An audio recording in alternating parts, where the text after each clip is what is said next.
Welcome to day 10 of the Bonhoeffer devotional series we've been doing as a church.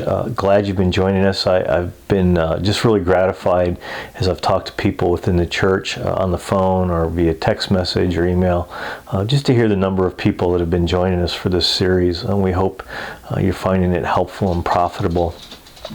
As we think about that today, I want to talk a little bit and maybe mention one of the things that actually gets me annoyed, and I know that I sometimes share perhaps more than I should. This will probably wind up being one of those moments. One of the things that really annoys me is when I am in the grocery store, and as I'm checking out, and invariably I get in line behind somebody who has a cart piled high with items, and the clerk is checking them out, and it takes 5 or 10 minutes to get them all checked out, and by the time they get done, the clerk looks at them and says, okay, that's going to be $252.67. And I don't know what it is about the people that I get in line behind, but invariably in that moment they look surprised, like I'm going to have to pay, and all of a sudden they start looking around for their checkbook or their credit card or whatever it is they're using, and they dig around for it. They can't find it right away, like they didn't know it was coming, that they were going to have to pay. They didn't know they were going to have to get their credit card or checkbook out. And I think to myself, I should be allowed to get through this line in the minimum amount of time that it takes. I always have my stuff ready. Why can't everybody else? I should be allowed just to kind of get through this. Those words, I should be allowed, those are four, I think, very American words. They're the words that we use when we get irritated or frustrated with situations we find ourselves in. That's particularly true, I think, right now. We have people in our nation and our state who are saying, I should be allowed to stay home, to be protected. I should be allowed to draw income and to be taken care of. And we have other people who say, I should be allowed to go out. I should be allowed to go to restaurants and to shop and go to church and concerts and sporting events. People who say I should be allowed to be safe. People who say I should be allowed to be free. I should be allowed. Those are American words, and not just during this crisis, but they're words that we use a lot, even as Christians. Well, I want to reflect on that just for a minute as we think about Bonhoeffer's life just for a moment. Dietrich Bonhoeffer was arrested wrongly in 1943. It's well known that he may or may not have participated in the plot to assassinate Adolf Hitler in 1940. I think that was 1944. But actually, Bonhoeffer was arrested before that plot came about. He was arrested wrongfully. He was arrested unjustly. What's interesting is Bonhoeffer never complained about it. In all of his writings, as I read his biography, he laments it, but he never gripes about it. He never whines about it.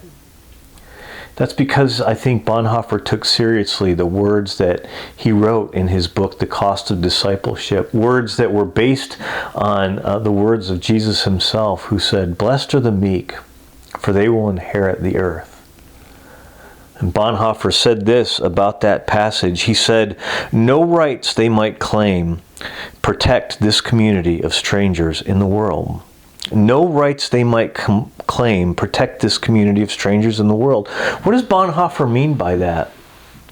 Well, he means that we have rights, and Bonhoeffer is not denying the inalienable rights we have as people who are made in the image of God. Bonhoeffer instead is saying this, that as strangers in this world, as a community of strangers, as a community of God's people who don't quite belong in this world as it is today, he says we don't have a claim on those rights. Instead, Bonhoeffer seems to be saying this, that we have a king, King Jesus, and we give our rights over to him. And that king is sovereign. He's in total control. And so whatever happens to us in this world is in the control and care of Jesus Christ. And so when Bonhoeffer was unjustly arrested, he never felt like he was outside of the control or care of Jesus Christ. Bonhoeffer was wrongly accused. He never felt like he was outside the control or care of Jesus Christ. His rights were violated, wrongly, unjustly, terribly violated. But he felt no need to complain about it because he knew that Jesus Christ had it under control. I think that's so important for us to remember today, that we as the community of strangers in this world, while we have inalienable rights, we've handed them over to our sovereign King, Jesus Christ. That we are members not of the nation of the United States, but ultimately we are members of the kingdom of God. And it is the kingdom of God to which we owe our allegiance. And in that kingdom, we have a sovereign king, and he is in control of our rights.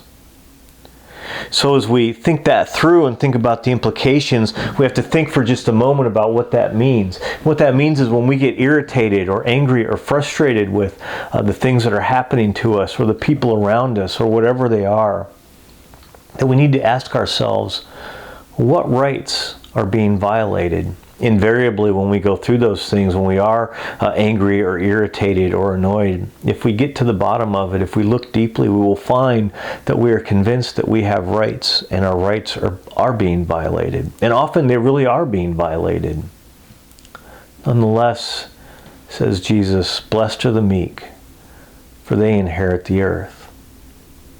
We need not agitate for our rights.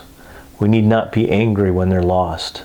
We do not need to be annoyed when our rights are in some ways violated, because in the end, we serve King Jesus, and he's in control of all those things in all those moments. Our anger and irritations and annoyances show us those rights that we've not yet given over to him. And my encouragement to you is to think about what it means to be meek, even if you're in a position of strength. To be meek, even if you're in a position of rightness. To be meek, even if you are in a position where you have been deeply wronged and unjustly wronged. And yet, to remember in the midst of that our King Jesus, he is in control of that, and he has our rights. Thanks for being with us today.